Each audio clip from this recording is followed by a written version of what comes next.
In one of the darkest corners of the world, deep within a junkyard surrounded by rusted engines, collapsed car bodies, and decades upon decades of forgotten debris, time seemed to have stood completely still.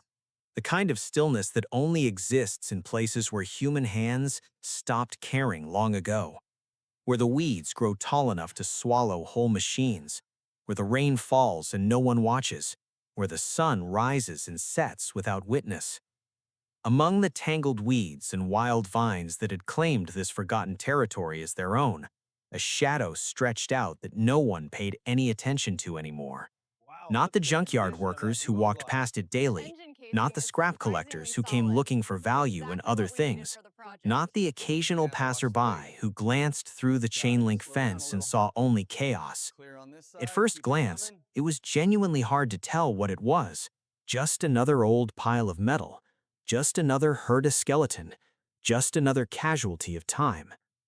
But a careful eye, a patient eye, a trained eye, that kind of eye could immediately see the truth hidden beneath that shape, beneath the rust, beneath the weeds, beneath the layers of forgotten years.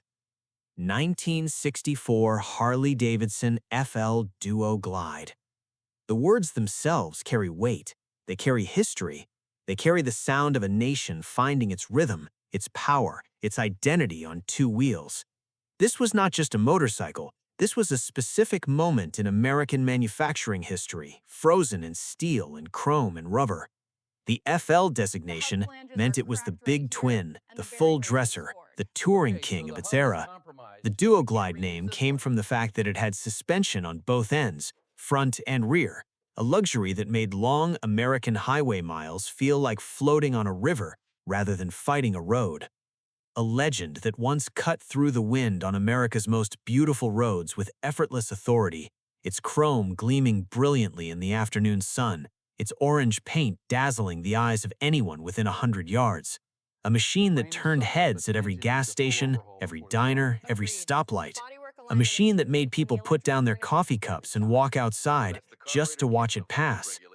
But now, here it was, silently rotting away in the far corner of a junkyard that nobody cared about anymore. The fuel tank, that beautiful, organic, perfectly shaped tank that had once been a brilliant deep orange, now had paint that was bubbling and peeling away like dead skin. The tires had cracked from decades of heat and cold and neglect, their white wall markings now gray and barely visible, the rubber so dried and brittle that the slightest pressure would crumble it. The chrome parts, those magnificent pieces of polished metal that had once reflected the American sky like a moving mirror, were now nearly lost beneath the rust, barely recognizable as the glorious things they once were. Wild weeds had pushed themselves through the frame, growing upward, claiming the machine as their own territory. The leather seat had decayed completely, fallen apart into dark, crumbled pieces that mixed with the dirt beneath it, almost ceased to exist as a recognizable object. The exhaust pipes were coated in a deep red-brown layer of rust so thick it had changed their very shape, no longer even hinting at the chrome magnificence they had once possessed. The front headlight housing was cracked down its center, and the headlight glass had long since shattered, leaving a dark, empty socket where the beam had once swept the road ahead. Cobwebs had completely engulfed the engine compartment. Thick gray webs stretched between every available surface, as if the spiders themselves had decided this machine was theirs now. Leaves had collected in every hollow, mud had dried in layers upon layers, bird droppings had eaten into the metal surface in places, decay everywhere, damage everywhere, the heavy, unmistakable mark of long abandonment printed on every surface. And yet, if you looked carefully, if you really looked, there was something there, something that time had not managed to completely destroy. The frame still had its fundamental shape, the geometry was still there. Beneath all the rust and damage and neglect, the bones of something extraordinary were still present. When this motorcycle was born in 1964 at the Harley-Davidson factory in Milwaukee, Wisconsin, America was quite a different place, a younger place in some ways. A place where the future felt genuinely open and bright and full of possibility. John F. Kennedy had been assassinated barely a year before, and the nation was still processing that grief. But there was also a forward momentum that was impossible to stop. The Beatles had just arrived on American shores. Rock and roll poured out of every radio in every house in every town. Muscle cars were beginning to prowl the streets, and two-wheeled freedom machines like the Harley-Davidson FL Duo-Glide were the ultimate expression of American individuality. A young nation was running towards the future with everything it had, and this orange Duo-Glide was the very embodiment of that energy, that speed, that desire to cover ground and feel the wind and leave everything behind. Who knows how many young people sat on the seat of this motorcycle in those early years and felt for the first time what real freedom felt like. Not the concept of freedom, the physical sensation of it, the wind in the face, the road unrolling ahead, the engine speaking its own language beneath you. Who knows how many sunsets this machine rode into, how many open highways it owned, how many small American towns it passed through while the locals turned and stared, how many gas stations it pulled into and how many conversations it started, how many hearts it touched simply by existing and moving and making that sound. Then one day, it was no more ridden. The reasons are lost to history now. Perhaps the original owner grew too old to ride. Perhaps there was an accident or an illness, or simply the shifting of priorities that comes with the passage of years. Perhaps someone promised to get back to it someday, and someday never came. First, it was pulled into a garage, out of the weather. Then, as years passed, the garage changed hands, or simply filled with other things, and the motorcycle moved further back into the shadows. Then someone decided it was taking up too much space. Then someone made a decision that felt practical at the time and left it at a junkyard. And the years passed. 10 years, 20 years, perhaps 30. The exact number no longer mattered. What mattered was that this machine had been waiting, patient and still through all of it. But legends do not die. They do not rust away into nothing. They do not disappear under the weeds and the dust and the silence. They only wait. They wait for the right hands, the right eyes, the right moment. That morning, when eyes finally discovered this machine, everything changed. It was not a coincidence. It was not luck in the casual sense. It was the inevitable meeting of a forgotten legend with someone who had the eyes to see what it still was beneath all that damage, and the hands and the knowledge and the will to bring it back. The workshop's tow truck entered the junkyard with purpose, its flatbed ramp ready. Workers stepped carefully through the debris, their boots finding solid ground between the obstacles, their eyes fixed on the target. They gathered around the motorcycle with the quiet, professional focus of people who understood the gravity of what they were doing. This pile of scrap that no one had cared about for years, perhaps for decades, was now being approached with the kind of careful respect that it always deserved but never received. The tow truck ramp came down slowly and touched the ground. Hands were gloved.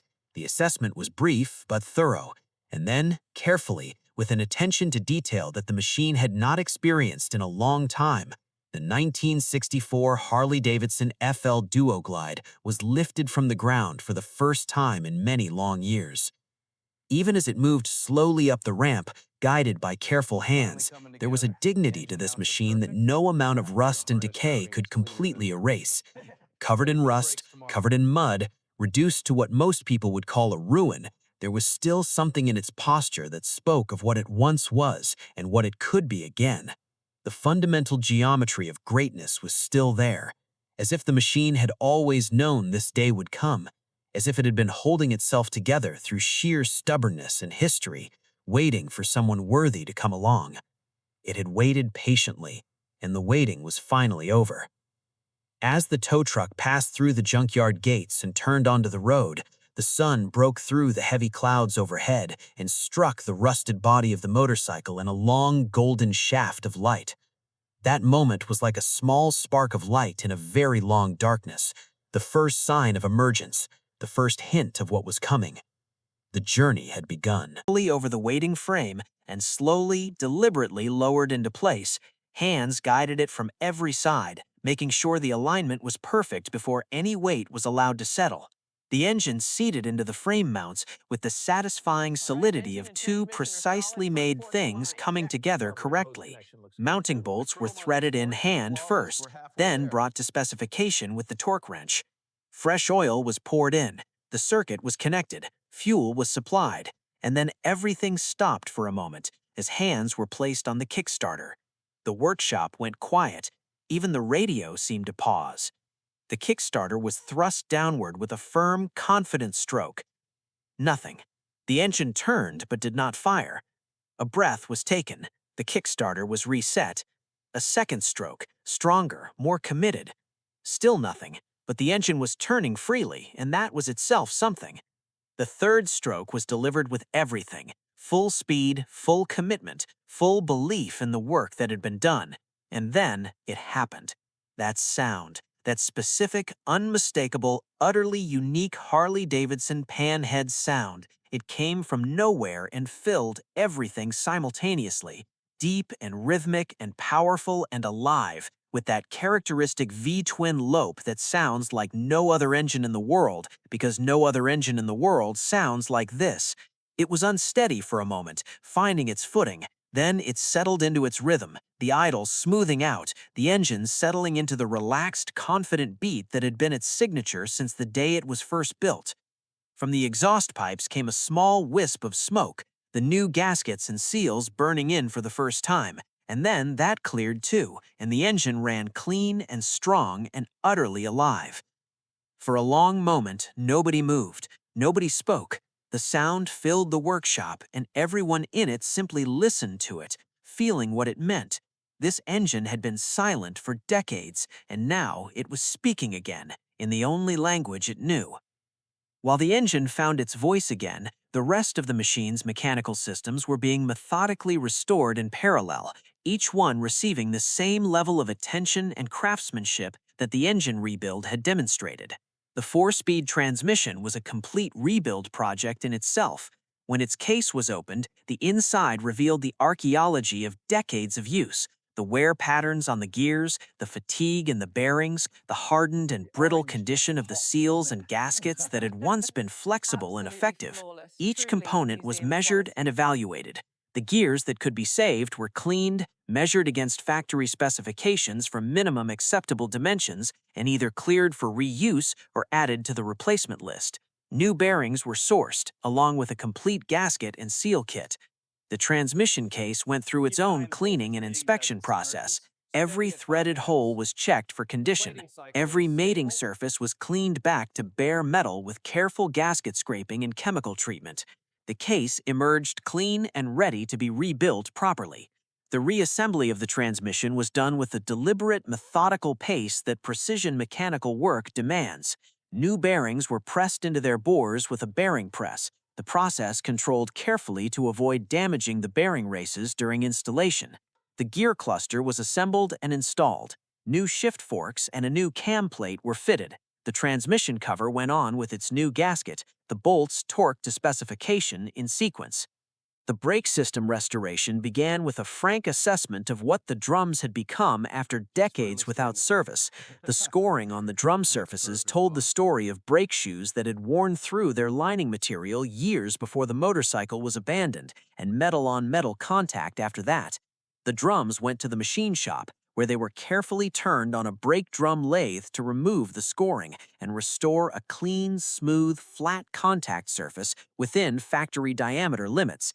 The process required careful calibration. Enough material had to be removed to eliminate the damage, but not so much that the drums would be reduced below their minimum serviceable diameter. New brake linings were riveted onto the clean shoe platforms using correct size copper rivets, the riveting done carefully to ensure uniform seating and proper recessing of the rivet heads below the lining surface. The assembled brakes were installed and adjusted for correct shoe to drum clearance. The wheel rebuilding was a satisfying and skilled operation that combined both the mechanical requirements of a properly functioning wheel and an aesthetic standard that the finished machine would demand. Every old spoke was removed. The rims were cleaned and polished to their base metal. New chrome spokes, proper, period-correct, beautifully made pieces were laid out in order. The lacing pattern was referenced against photographs of original wheels to ensure authenticity. Each spoke was threaded in, positioned correctly, and tightened by hand before the final precision truing work began. The truing stand is where the skill of wheel building becomes most visible. With a dial indicator positioned against the rim, the wheel was slowly spun and every point of lateral and radial deviation was identified and measured. Spoke nipples were adjusted, tightened here, loosened there, with a spoke wrench, in a process of progressive refinement that gradually brought the wheel from approximate to exact. When the dial indicator showed near zero movement in both planes as the wheel spun, the job was done. The wheel was true, strong, and properly tensioned throughout. New white wall tires, those utterly essential elements of the classic American motorcycle aesthetic that this machine represented, were mounted carefully with tire irons and proper technique, with new inner tubes installed with equal care. When they were inflated in the